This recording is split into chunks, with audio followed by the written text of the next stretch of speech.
Hello? Mike. Mike. Hey. Hey, how you doing? Yes, I'm sir. good. How are you? Sorry, I'm late. Good. That's all right. Actually, I wasn't sure if it was going to be now or a half hour from now. I had two different times, so it's all good. I think me too. I have another one here at the show in a half hour, so. Wow. I'm with you right now. So I guess I should ask, how are you holding up? I mean, you were away for a long time, and now you're being all thrown back into the middle of everything, huh? Yeah, no, it's great. I'm lucky for some reason, I still have my technique, and things are going great. That's awesome. Did you expect to be such a reception after all this time? No, I had no idea. I'm out of the loop, and didn't even think that people were really thinking about me. I mean, that's not entirely true because people are friends and things are like, man, you can see your hits on YouTube for Badlands. People are saying they love you in Michigan. I'm like, oh, that's really nice, but no, not until you actually get back into the thick of it and amongst the people, you get the real perspective on it all, and it's a very sweet and special thing, and I'm lucky and I'm grateful and a lucky man to be where I am in life at this moment. That's awesome. Now, how's the tour going? You're out there with Megadeth right now. It must be pretty wild, huh? Yeah, it's a lot of fun. I mean, it's a great bill. There's a lot of good bands on it, and it's like a big party, big. Just metal fest, and we're doing some off shows on our own, and those are fun to do, getting back into some clubs, getting closer to the people instead of, up on a big stage. And so I enjoy both of those venues. That's awesome. Now, when you got the call from Kurt to come back to the band, how long did it take? Well, first off, how surprised were you, and how long of a decision, how long of a time period did it take for you to make a final decision? Yeah, well, it was, as Kurt and I like to say, we took baby steps, because he called, and, it was a nice surprise to talk to Kurt, and, I really loved Kurt from the beginning, and I didn't lose that love for him, even though we lost contact over the years, but, reconnecting and talking to Kurt was always great, and, he was just imparting to me that, looking for a fourth singer for Metal Church was not going to happen for him. It was just too much for him to deal with. So he was like, so it might be, the end of Metal Church unless I would consider, coming back. So we started like that, and I said, well, these are my limitations, family-wise, and all this, and we just talked about, we had many different conversations over, 3-month period of how it would be different and how, technology would help us in a long-distance band relationship kind of thing.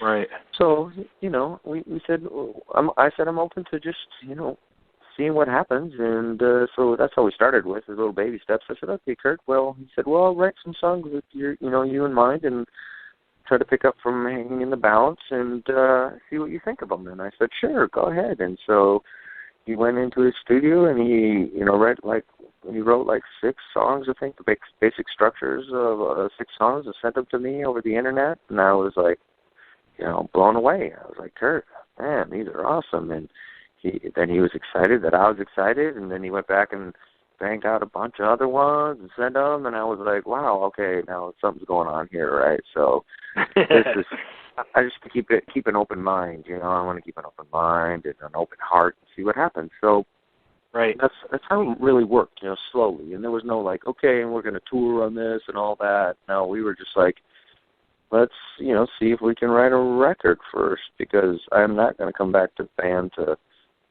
for nostalgia's sake and sing the old Metal Church songs. I really want we want a record of new material that can stand up to what we did in the past. And if we can't do that, that's a sign that no, it's not going to happen, right? So so slowly we did that, and I went up and started. When he had a bunch of songs written out, I went up to his studio in Aberdeen, Washington, and like we did in the old days, he threw a mic up for me, and he sat behind the command module and started ripping the songs, and I started singing melodies to them, and we started rearranging them, and we were just having a great time, and we felt young again, just like we were back in the day, and there was no outside influences on us because there was no pressures of record company or management or anything like that. And that's how we approached the whole thing, was let's just do this on our terms and in our timeline and see what happens. And with that attitude and with that joy of making music together, the reconnection of chemistry we had, we felt that we really, wrote some songs that we felt were good and special to us. So then we put that record out and got the response, a great response for it. So we were, said, okay, well, let's try this thing. Here we are today. That's awesome.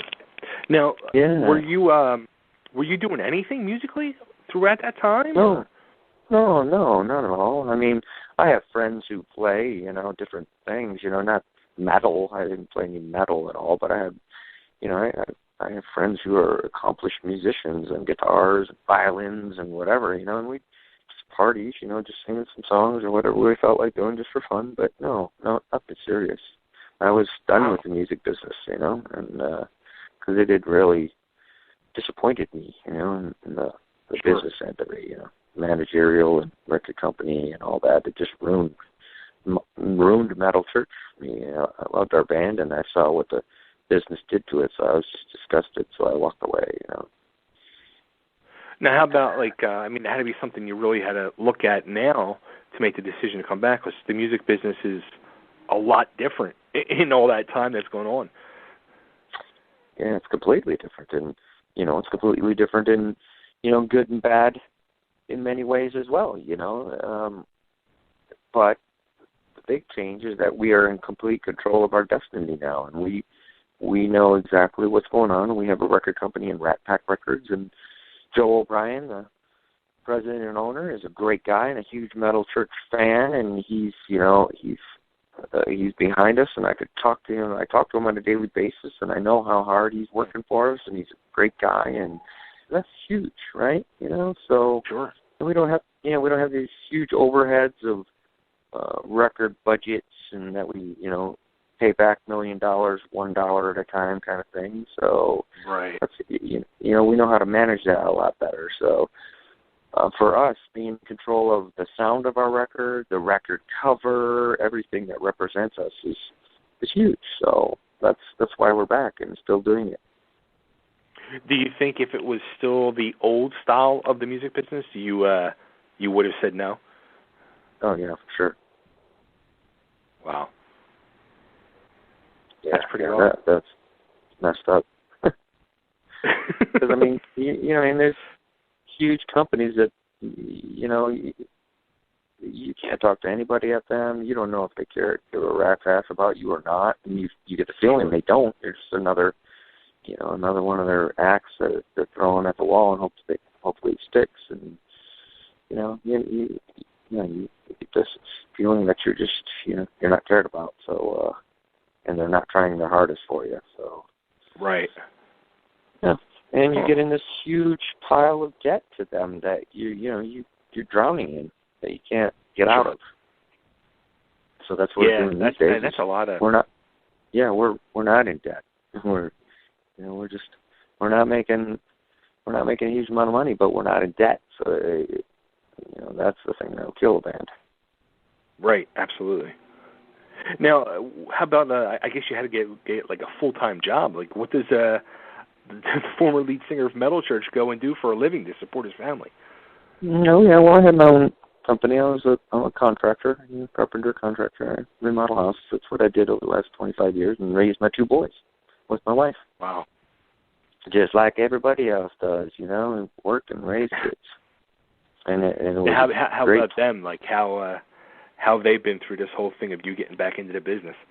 Oh, they're awesome and very supportive. Yeah, my oldest son, he's 18, and he was just at our show in San Jose, California, and brought a buddy, and so it's awesome. I get to have my son, who's been seeing videos of me as he's growing up, going, "Oh yeah, Dad," it's surreal. I would think to him, like, "Oh, Dad was a long-haired guy in a band a long time ago."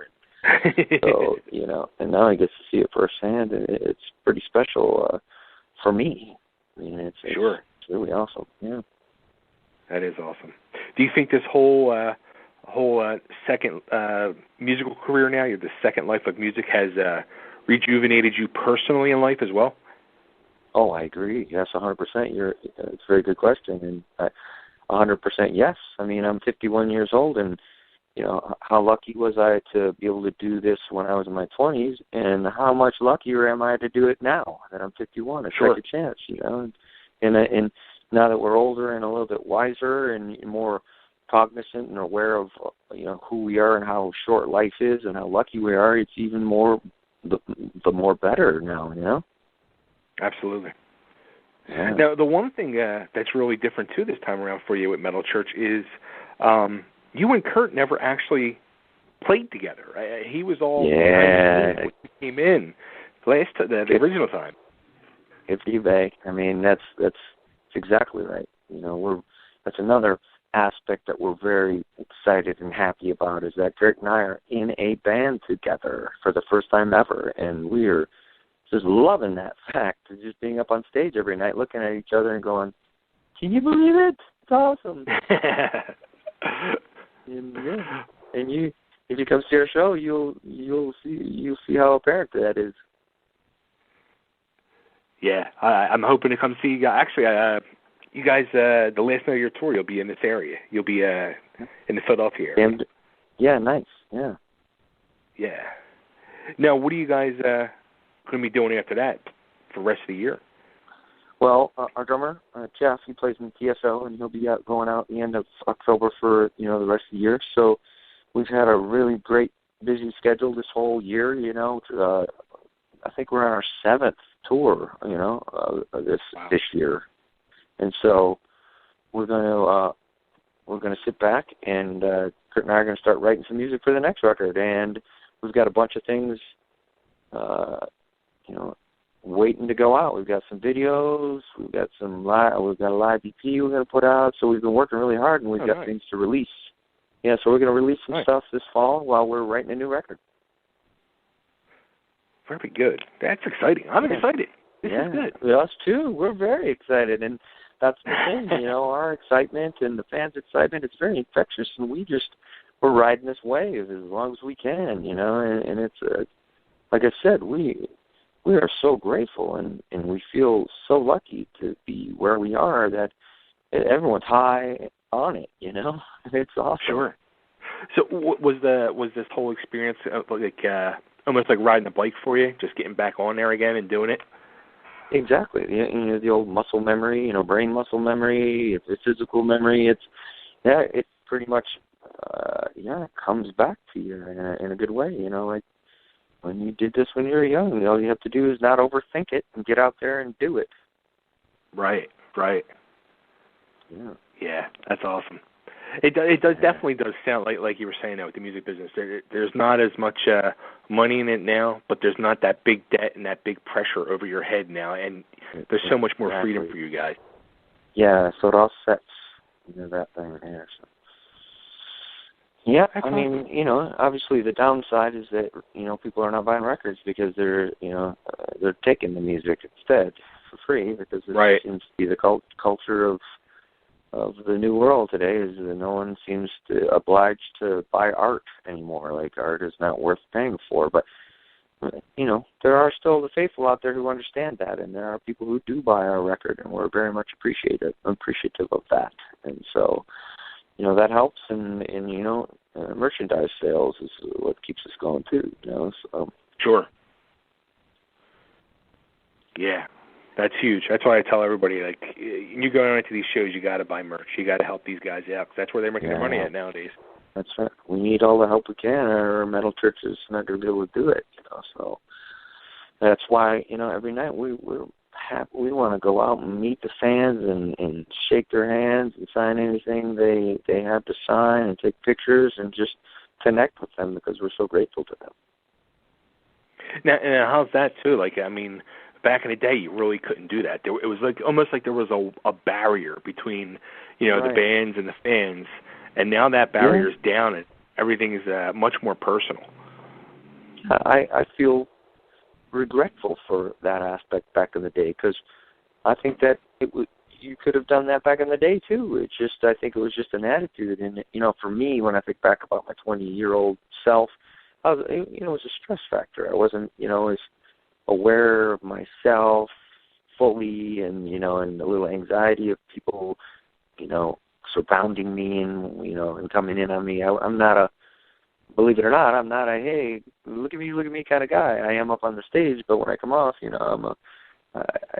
people coming at me and saying, "Oh, you're awesome," was a difficult thing for me to handle, and so I shied away from it and got stressed by it. So when I got out in crowds, I was a little bit run away, But now I'm more comfortable and just grateful, and people are. If you go out there with a grateful attitude and a mellow attitude and say, "Hey, come on, let's have a signing fest," and they come up and they're like, "Oh my God, we can talk to you." And you're like, "Why not? Let's talk." Yeah, and everyone just relaxes and has a great time. That's awesome. Yeah, that's good it is stuff. awesome. Yeah. Cool. All right. So hopefully I'll get to see you guys in 2 weeks when you guys hit Camden. Okay. Well, thank you so much, and I appreciate you getting the word out for us. And if you're at the show, come on up and say hi, okay? Absolutely. And before I let you go, can I just cut a quick ID for me? This is Mike Howe, Metal Church, and you're listening to Totally Driven Radio. Totally. Hi, this is Mike Howe from Metal Church, and you're listening to Totally Driven Radio. Awesome. Mike, thanks so much, and take care, my friend. Okay, you too. Thank you. Thanks for talking. Yep. Bye. Bye-bye.